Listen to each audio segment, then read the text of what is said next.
Okay, speaking of the summary and diagnosis, what you'll be doing is you'll be determining your students' overall levels, independent instructional and frustration for your word list, and then you'll report that to me in the summary and diagnosis, heading word list. Then you can say the word lists were given on this date, the reader read the passage A or word lists A, starting with first grade, and this reader was instructional first grade, and you can just explain each, tell me about the independent instructional frustration. Therefore, the examiner has determined to begin the oral reading passages at third grade or second grade or whatever grade that is one below the lowest, the one below the highest independent level, as it says on the slides and in the book. All of this information is also in the book, and remember, it's a pretty easy read. They do a good job explaining, so feel free to go back in there and review that. Also, call me, text me, let me know your questions. So for silent reading, we are going to, let me back up, sorry. So then when you get to the passages and the comprehension, you're going to do the same thing. You're going to say word passages, oral reading passages.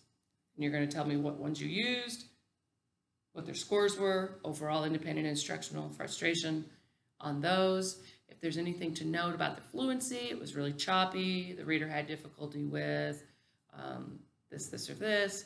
And then comprehension, and just kind of justify why you moved on or didn't move on.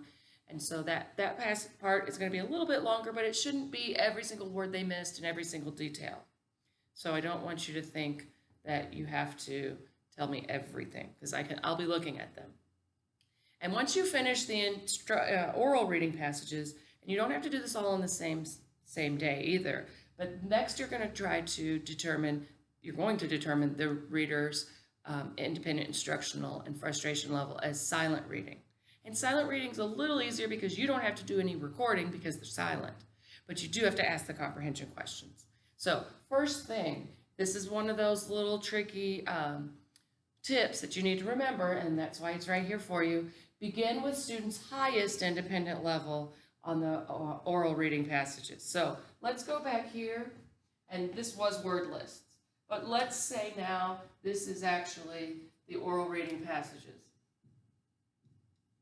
and / comprehension. And these are the overall levels for your reader. So your reader was independent third, independent fourth, instructional fifth, and frustration for sixth. So where will you begin the silent reading? Their highest independent. So then this is where you're going to begin silent. This is where you began oral passages. The oral passages, you go one level below, whereas the silent reading, you use their highest independent level. Now, sometimes readers will do better with silent reading, and they will go higher. Sometimes they have a more difficult time because they need to have that auditory feedback when they're reading orally. So it's going to be interesting, and that's why we do this, so that you can determine where your students' strengths are as far as reading goes. So Form D in our book, and I'm on page 272, looks like this. This one is Form D8224, so it's a second grade passage. It is called A Spider Friend, and it looks just like all the other passages. However, you're not going to fill out this section. So you're going to let the reader know they're reading silently, and you're going to have them read it. When they're finished, ask the retelling and comprehension questions, just like we did on the other one.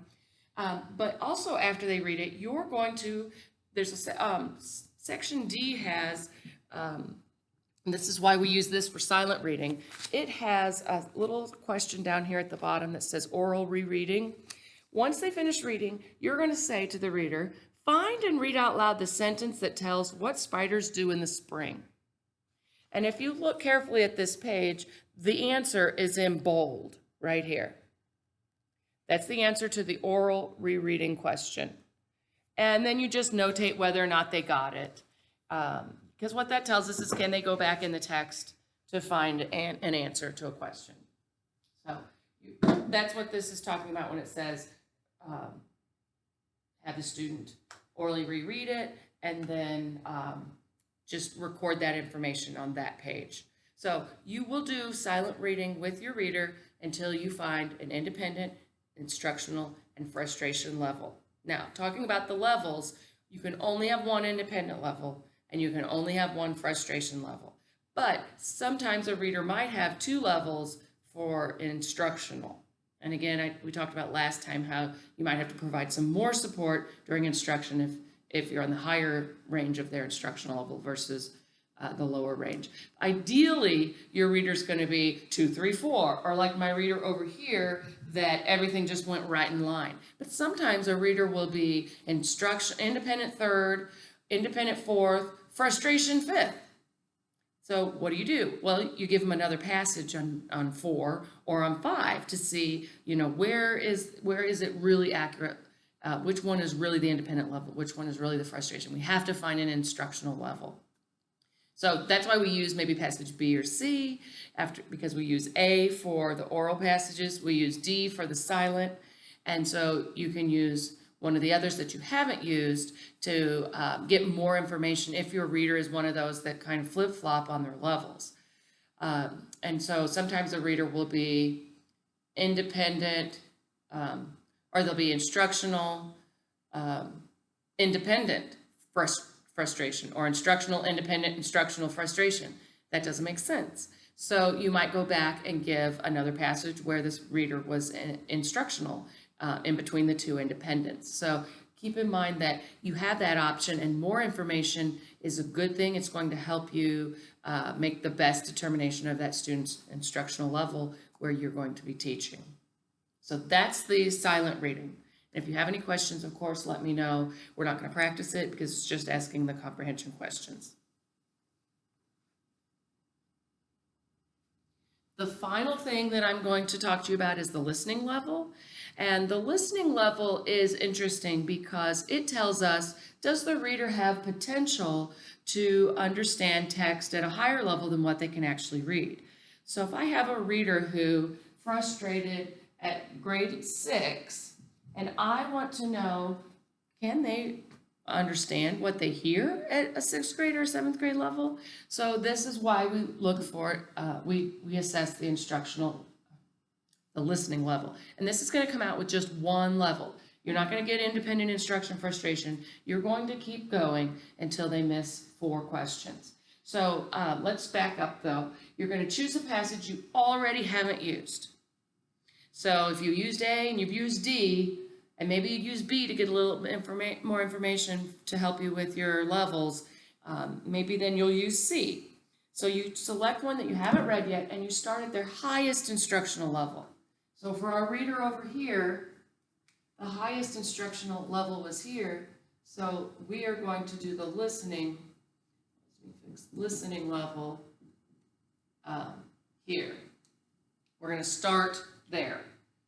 Again, there's 3 times where you have to know where to start, and it's all in the slides, it's all in the book. If you're not sure, text me. So with this reader, we're going to start with the 5th grade passage C, and we're going to read it to the student. Then the student listens, and then you ask them the retelling and the comprehension questions. You record it only in that section because, again, you're doing the reading, so there's nothing to record. You keep going until the reader misses 4 questions. Anytime they miss 3 or less, you keep going. So let's do an example for that one. Let's say my 5th grade reader started with the 5th grade this is our listening level. Our 5th grade reader, we started with the reader's highest instructional level, which was 5th, and they missed 1 question. And on 6th, the reader missed 2 questions. On 7, the reader missed 4 questions. So we know right away that that's too high. That's not going to be their listening level. But we back it down, and then this 6th grade would be considered their listening level. And what that tells us is, although the reader instructionally can read it at 5th grade, they can understand and comprehend when someone else reads, when the print is taken out of the equation, that at a higher level. And if your reader has the same listening level as they do their instructional level, their highest instructional level, then that tells us that their language skills and their vocabulary and sense of story is pretty much at the same level. But if you have a gap, if your reader can comprehend text at a much higher level than their instructional reading level at oral or silent, then that tells us that reader has a higher level of understanding, comprehension, listening, language, vocabulary, and that there's a real potential for growth there as far as that reader versus a reader who's kind of the same across the board. Again, if you have questions about the listening level, let me know. Just try to do one piece at a time and remember to have those pieces available. You may not want to give the BRI from start to finish in the same setting. I know actually you won't want to, because you're going to have the word lists, then you're going to have the oral reading, then you're going to have the silent reading, then you're going to have the listening level. And so the listening level won't take terribly long because you're going to do the reading and they're going to do. So you might do the listening level on a day where you're also adding some, filling in and getting some additional information about the other levels, or it might be that you're doing maybe the close, because since you finished all of this, you can then go back to maybe passage E, and we talked about with the close, you're going to pick from their instructional level, and our reader here was grade 5 instructional. So for this reader, I'm going to go to my book and I'm going to find the 5th grade passage that I haven't used. So let's say it's going to be passage E. I'm going to do 8595, and it's called All Kinds of Bubbles, and it is page 308. So I'm going to go to my computer and I'm going to type this story out, and every 5th word I'm going to leave a blank. Remember, we're not going to have a word bank. We're going to have the reader read it. You can make the font a little larger, obviously, so that the reader can work through it easier. You'll have, anywhere from 18 to 20 blanks. This particular passage does not have any proper nouns or dates, so I don't have to worry about that. But we are going to ask them to figure out what word's going to go into that sentence. And remember, it has to be exact. And that's okay, because the instructional level for this is 40 to 60%. So we expect that the reader is going to be missing quite a few. And then you're also going to refer, when you talk about your close, you're going to say the close passage E8595 was given to the student on whatever date. And you could say the reader scored let's say 48. They scored 8 out of the 20 correct, which was 40%, and puts this reader in the instructional range. In addition, the reader read 8 additional words that fit the structure and the meaning, and did not change the meaning. So, that's just more information for us to know that, hey, it might not have been the exact word, but that reader is reading for meaning, and that reader is pulling it all together in order to get the language structure and the sense of story.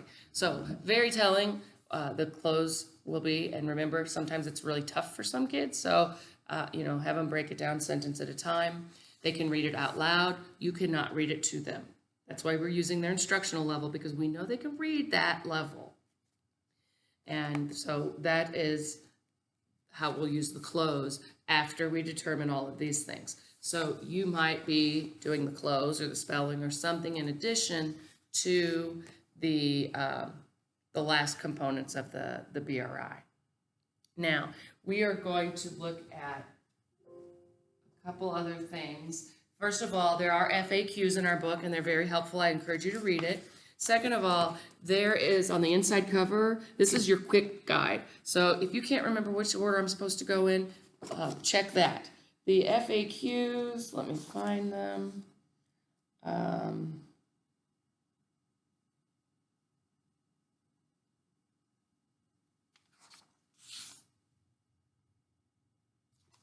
Better to do it this way, sorry. Oh, good. The FAQs start on page 49, and it talks, has some great questions, and some tips. So I would encourage you just to skim over those and see if you have any questions, and practice giving, practice with a lease or with someone else in your home, even your partner. They can read and pretend to mess up, but you can practice giving it so it feels a little more natural to you and you're not so awkward. Maybe you have a child at home that you can practice with, and then be sure to have everything ready when you go to give the BRI, because it is a big time waster if you're flipping through books and not sure which page. So I use little stickies so I know what page I'm going to flip to for the reader in their little book, and then I also have what I need printed off and ready to go. So remember, you can print everything you need at the website, and you are free to give the BRI and